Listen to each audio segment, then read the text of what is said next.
May mga bagay na nasisira pagkatapos ng ilang taon. May mga makina na tumitigil kapag luma na. Pero may ilan na patuloy pa ring umaandar hanggang ngayon. Ginawa sila sa panahon na wala pang computer, wala pang modernong teknolohiya at minsan wala pang kuryente sa maraming lugar. Pero hanggang ngayon, umaandar pa rin sila. Hindi lang 10 taon, hindi lang 50, kundi mahigit 1 siglo. Habang ang karamihan sa mga gamit natin ngayon ay mabilis palitan, may mga makinang patuloy na gumagana sa parehong paraan tulad ng unang araw na pinaandar sila. Silipin natin ang ilan sa mga makinang ito na patuloy pa ring gumagana kahit lumipas na ang maraming henerasyon. Pero bago tayo magsimula, huwag kalimutang i-like ang video na ito. Malaking bagay na ito para sa aming mga content creator.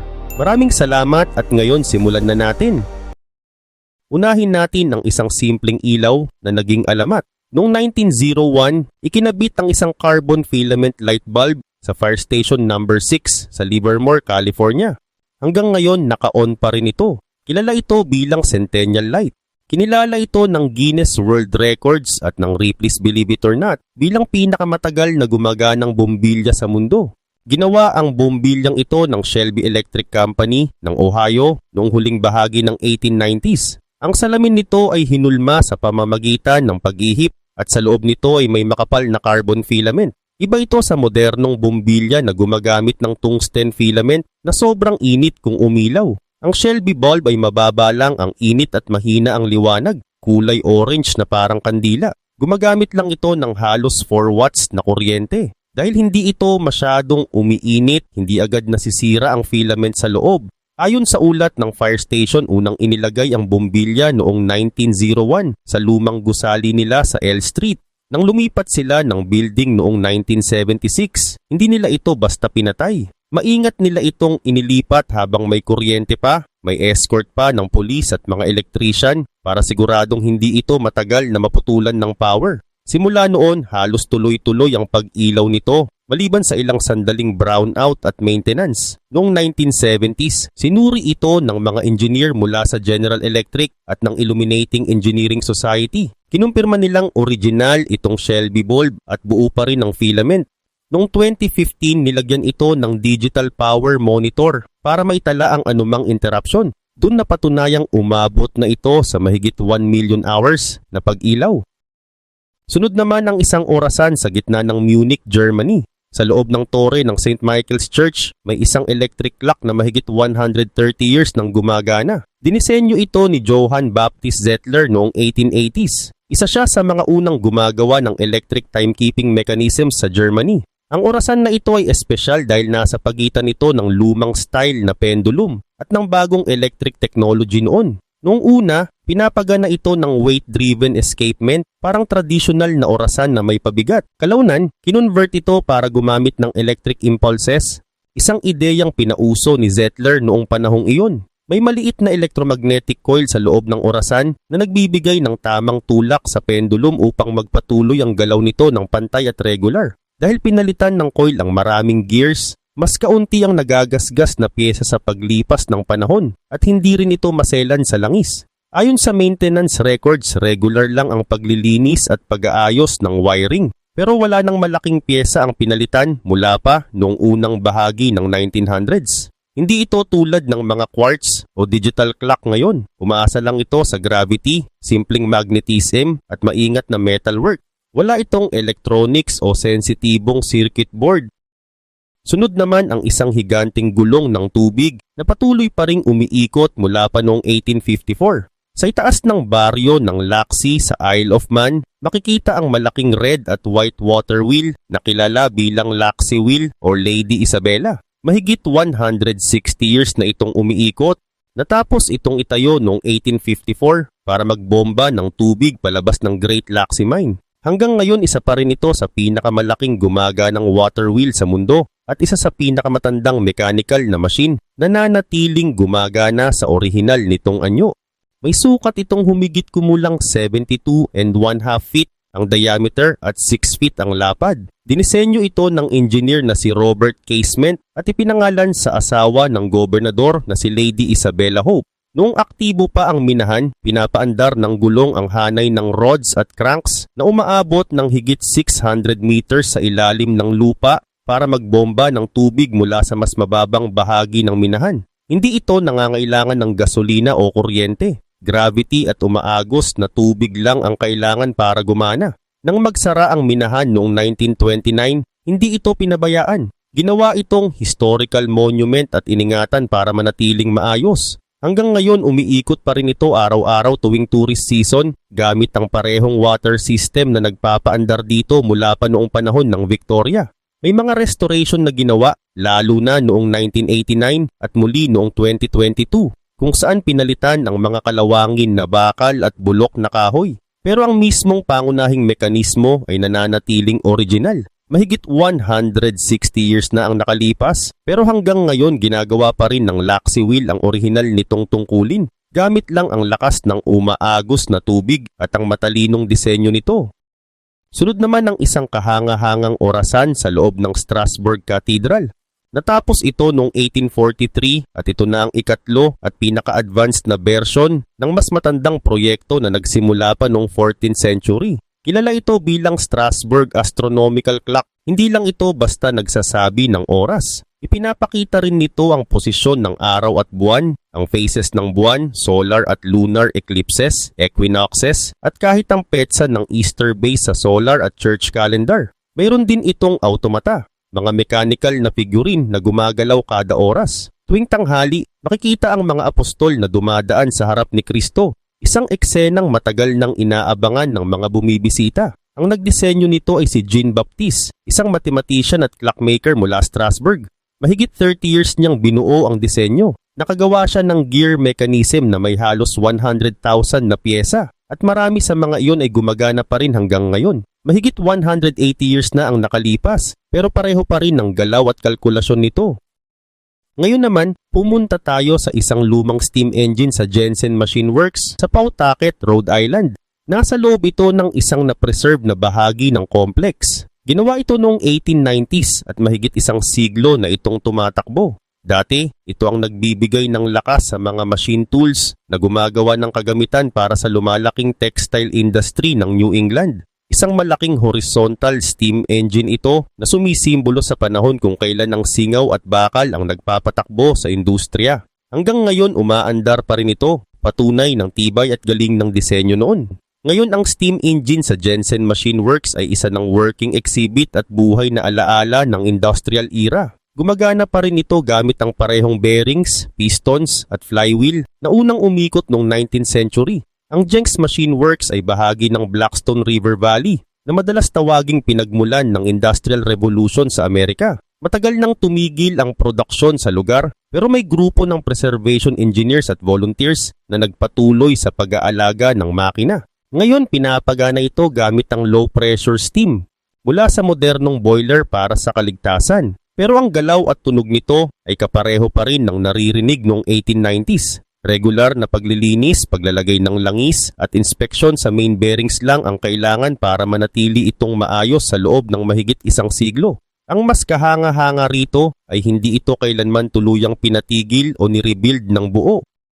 Sunod naman ang isang maliit pero matibay na steam locomotive mula England. Ang Peckett and Sons steam locomotives na ginawa sa Bristol ay dating pangunahing gamit sa mga industrial site at quarry ng Britain. Isa sa mga natirang buhay na halimbawa ay ang North Dorset, isang Peckett 040 saddle tank locomotive na ginawa noong 1913. Hanggang ngayon, mahigit 110 years na, gumagana pa rin ito. Hindi lang ito nakatambak sa museum, regular pa rin itong pinapaandar. Kilala ang mga locomotives na ito sa simpleng disenyo, makapal na bakal at madaling maintenance, kaya marami ang nakaligtas hanggang 21st century. Unang ipinadala ang North Dorset sa isang quarry sa Somerset, kung saan ilang dekada itong humila ng mga bagon na puno ng bato. Nagtrabaho ito sa panahon ng parehong World War, at ang kailangan lang nito ay regular na retubing at maintenance ng boiler. Noong humina ang paggamit ng steam noong 1960s, muntik na itong iscrap.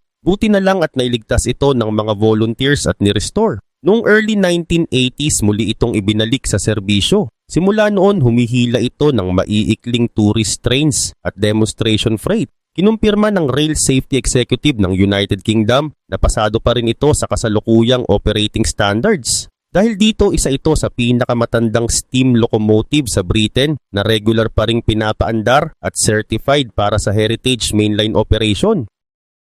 Ngayon naman pumunta tayo sa mas matanda pang makina. Sa London Museum of Water and Steam makikita ang isang beam engine na unang na-install noong 1812. Ang disenyo nito ay base sa mga prinsipyo na pinasikat ni James Watt. Una itong ginamit sa isang canal pumping station sa Scotland bago inilipat sa London. Hanggang ngayon mahigit 200 years na ang nakalipas, gumagana pa rin ito.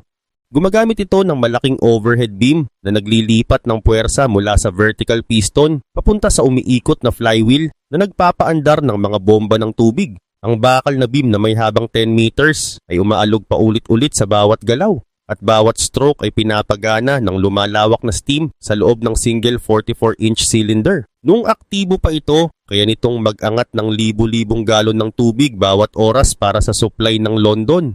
Dinisenyo ito para tumagal ng maraming dekada na halos kaunting maintenance lang ang kailangan at napatunayan nito yon. Nang ihinto ang araw-araw na paggamit nito noong early 20th century, natuklasan ng mga engineer na halos perpekto pa rin ang kondisyon ng mekanismo. Kalaunan ibinalik ito sa pag-andar gamit ang low-pressure steam para sa museum demonstrations, habang pinananatili ang original na cast iron components. Ang bawat bearing, valve at linkage ay gumagana pa rin ayon sa 19th century principles. Mano-manong nilalagyan ng langis at ina-adjust. Sunod naman ang isang printing press sa Leipzig, Germany na dating kilala bilang printing capital ng Europe. Sa isang maliit na workshop doon, may Zexicia machine at fabric letter press na ginawa noong 1910 na gumagana pa rin hanggang ngayon. Mano-manong pinapakain ng papel at pinapaikot ito ng belt-driven system. Ginawa ito ng isa sa pinakakilalang engineering firm sa Saxony noong panahong iyon.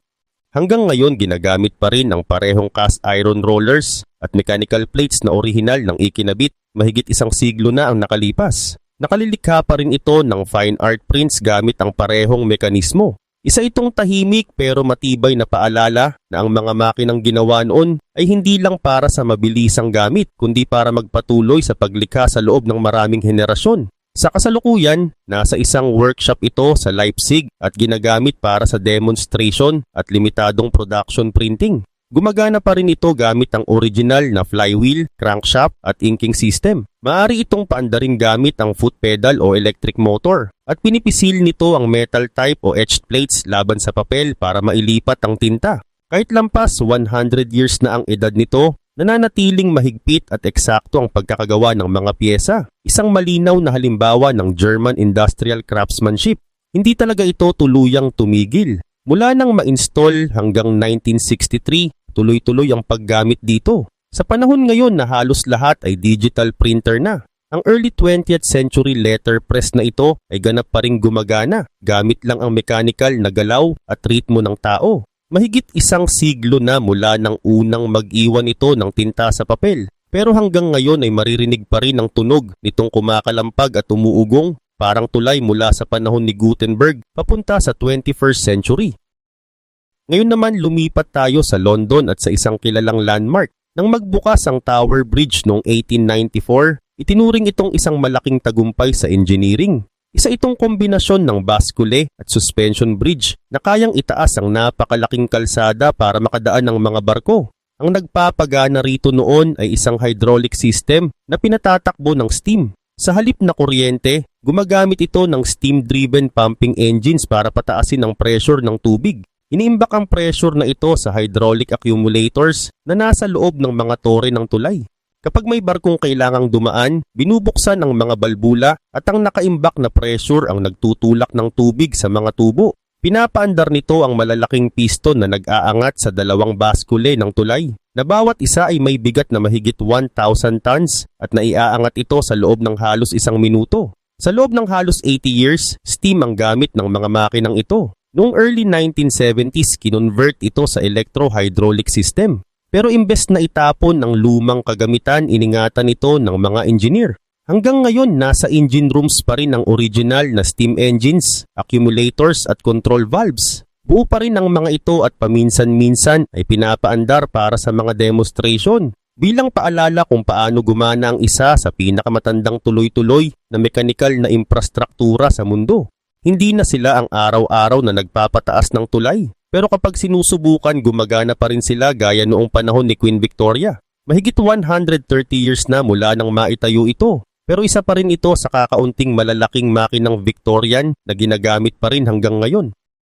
Ngayon naman pumunta tayo sa isang printing press na nagbago sa mundo ng maliit na imprenta. Noong 1914, ipinakilala ng H. Heidelberger Druckmaschinen AG ang kanilang platen press na tinawag na windmill dahil sa umiikot nitong paper gripper na parang pakpak ng windmill. Hanggang ngayon mahigit isang siglo na, libo-libong ganitong makina ang umaandar pa rin sa iba't ibang bahagi ng mundo at marami ang ginagamit araw-araw. Simple lang ang prinsipyo nito. Isa-isang ipinapasok ang papel ng umiikot na braso habang sabay na nagbubukas at nagsasara ang platen. Pantay ang pressure na ibinibigay nito sa type surface, kaya malinaw at pare-pareho ang bawat print. Noong unang panahon, kaya nitong gumawa ng higit 4,000 impressions bawat oras, isang napakalaking tagumpay para sa 1914. Noong 20th century, naging karaniwan ang windmill press sa mga print shop sa Europe, North America at Asia. Nag-imprenta ito ng business cards, wedding invitations, at maging packaging ng gamot.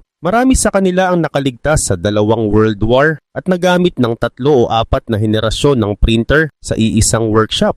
Kahit pinalitan na ng offset at digital printing ang karamihan sa industriya, mahalaga pa rin ang windmill para sa mga espesyal na trabaho tulad ng embossing, foil stamping at die cutting na nangangailangan ng eksaktong pressure na tanging platen press lang ang kayang magbigay. Hanggang ngayon, nagbibigay pa rin ang Heidelberg ng parts at serbisyo para sa mga makinang mahigit 100 years na ang edad at patuloy ang bentahan ng mga ito sa mga kolektor at gumagamit na gusto pa ring maranasan ng tibay at presisyon ng klasikong engineering. Sa mismong headquarters ng Heidelberg, may mga technician na nag-aalaga pa rin ng ilang original na press mula pa noong 1910s at ginagamit ito araw-araw para sa demonstration. Umaandar ang mga ito halos sa original na bilis at kaya pa rin gumawa ng commercial grade prints. Kapag maayos ang maintenance, ang isang Heidelberg press ay pwedeng tumakbo ng napakatagal. Mahigit isang siglo na mula ng unang ipakilala ito. Pero patuloy pa rin itong ginagamit sa mga print shop sa iba't ibang bansa. Ngayon naman pumunta tayo sa isang napakaibang makina. Sa National Museum of Computing sa Bletchley Park, may isang computer na kasing laki ng isang silid na patuloy pa ring umaandar. Kilala ito bilang Harwell Decatron Computer. Nakalaunan ay tinawag na WITCH, ibig sabihin ay Wolverhampton Instrument for Teaching Computing from Harwell. Kinilala ito ng Guinness bilang pinakamatanda na gumaganang digital computer sa mundo. Ginawa ito noong 1951. Mahigit 70 years na ang lumipas. Pero umaandar pa rin ito hanggang ngayon. Gumagamit ito ng libu-libong mechanical relays, vacuum tubes at Decatron counting tubes. Ang mga Decatron ay maliliit na gas-filled na tubo na nagpapakita ng mga numero sa pamamagitan ng maliliit na kumikislap na ilaw. Kapag pinapaandar, makikita ang sunod-sunod na orange na ilaw sa harap ng makina at bawat kislap ay isang mathematical operation na ginagawa nito. Hindi ito tulad ng modernong computer na may microprocessor. Ang Harwell ay gumagawa ng kalkulasyon sa mabagal na bilis, mga isang addition bawat segundo. Pero noong 1950s, mahalaga ang ganitong bilis dahil pwedeng makita ng mga scientist ang bawat hakbang ng pagkalkula habang nangyayari ito. Nagtatago ito ng data sa punched paper tape at gumagamit ng relay switches para sa logic processing. Nakakabilib dahil hindi ito tuluyang nasira. Ginamit ito sa Harwell hanggang 1957. Pagkatapos ay inilipat sa Wolverhampton at Staffordshire Technical College bilang teaching tool.